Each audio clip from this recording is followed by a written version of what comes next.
Hi guys, सगळे बरे आहेत ना? कसे आहात? चांगले ना? तर आज माझ्या मुलींना वाटलं की मच्छी खावी, म्हणून त्यांनी मला हट्ट केला सकाळी सकाळी की मम्मी आज मच्छी घेऊन ये ना, मच्छी घेऊन ये ना. तर म्हटलं ठीक आहे चला.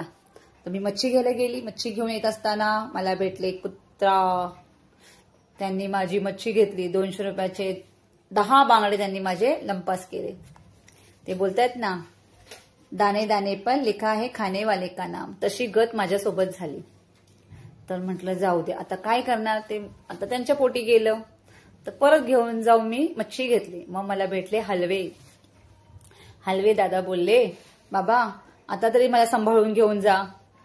तर मी त्यांना दुसऱ्या पिशवीत टाकून शांतपणे कुत्र्यांना न दाखवता घरी घेऊन आली. आणि त्यांना चांगलं स्वच्छ साफ केलं, धुतलं, त्याला मीठ लावून साईडला ठेवलं आणि त्याचं तळण्याची तयारी केली.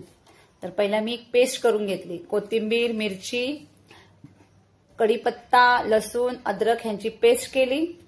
नंतर मी हळद, मीठ, मसाला हे घेतलं, मिक्स केलं चांगलं. चिंचेचं पाणी टाकलं आणि बेसनचं पीठ टाकलं. त्यांना चांगलं घेतलं. मी रवा नाही वापरत तळण्यासाठी. आणि चांगलं प्रकारे मिक्स केलं, हे बघा. आणि मग मी त्याला अर्धा तास साईडला ठेवलं मुरण्यासाठी. ते बांगडे अजून पण माझ्या डोक्यात मला आठवत आहेत. मी मच्छी पूर्ण फ्राय करेपर्यंत ते बांगडे मला आठवत होते. एकतर्फे वाटत होतं की बरं झालं, जाऊ दे, त्याला भेटलं खायला. आनंद पण होत होता आणि दुःख पण होत होतं, कारण की 200 रुपयाचे 10 बांगडे भेटले होते मला. नंतर मग मी काय केलं, कोथिंबीर पण टाकली, चांगलं ठेवलं अर्धा तास. नंतर मी गॅसवरती तवा ठेवला गरम होण्यासाठी. गरम झाल्यानंतर मग मी तेल टाकलं. तेलाला चांगलं गरम होऊ दिलं.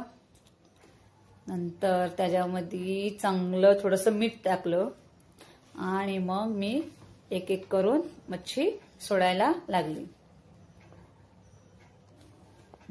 तवा मोठा असल्यामुळे ह्याच्यामध्ये तुकडे पण लहान होते, छोटे छोटे केले होते. तर एका वेळी माझं 8-9 तुकडे मी तळू शकत होते. आणि मी तिथे टाकले. चांगल्या प्रकारे त्याला हे केल्यानंतर हे बघा तुम्हीच, तवा माझ्याकडे मोठा आहे, पॅन आहे ते. त्या पॅनमध्ये मी सगळी एक म्हणजे दोन ह्याच्यामध्ये माझं मच्छी तळून झाली. तर बघा छान आहे, म्हणजे एकदम कुसकुशीत झाली होती. मी एक पीठ म्हणजे बाकीचं दुसरं रवा किंवा कसं वरतून पीठ लावत नाही मी. आणि मग माझी मच्छी झाल्यानंतर माझ्या पोरींनी त्या मच्छीवर चांगलाच ताण मारला. त्यांना सांगितलं, अरे बाबा थांबा मुली, थांबा थांबा, नाही ऐकायला.